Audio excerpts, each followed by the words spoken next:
मंगळवारी सायंकाळी मुंबई पुणे एक्सप्रेसवेवर एक गॅस टँकर पलटी झाला. त्यानंतर तब्बल 25 किलोमीटर पर्यंत वाहनांच्या रांगा लागलेल्या होत्या. जवळपास 32 तास ट्रॅफिक जाम आणि संपूर्ण वाहतूक पूर्ववत होण्यासाठी लागलीत.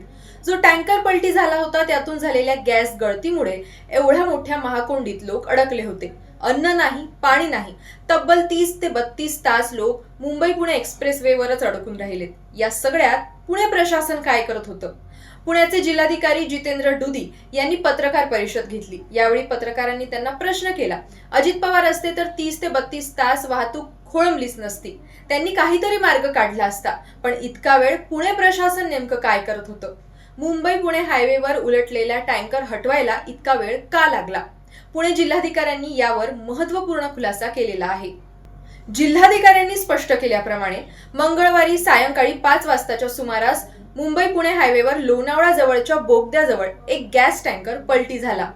प्रोपोलेन या नावाचा ज्वलनशील गॅस या टँकरमधून गळती व्हायला लागला. अशा प्रकारच्या घटना यापूर्वी सुद्धा घडलेल्या आहेत. पण यावेळी या टँकर जवळ जाणं, तिथे जमलेली गर्दी बघता रिस्की ठरलं असतं. कारण तो टँकर या बोगद्याच्या एक्झिटवरच उलटला होता. म्हणून तिथे प्रशासनाची मदत यंत्रणा पोहोचण्यात अडथळे निर्माण होत होते. अशा वेळी जिल्हा प्रशासन, नॅशनल हायवे टीम आणि पोलीस पेट्रोलिंगची टीम एकत्र काम करत असते.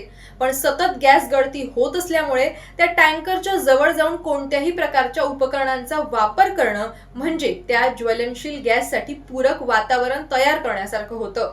त्यामुळेच आणखी समस्या वाढवण्यापेक्षा टँकर हटवण्यासाठी वेळ देणं गरजेचं होतं. मुंबई पुणे एक्सप्रेसवेवर झालेली ही घटना आता एक केस स्टडी म्हणून बघितली जाईल, असंही जिल्हाधिकाऱ्यांनी सांगितलं आहे. या घटनेवरून पुणे जिल्हा प्रशासनाकडून एक महत्त्वपूर्ण कारवाई करण्यात येणार आहे.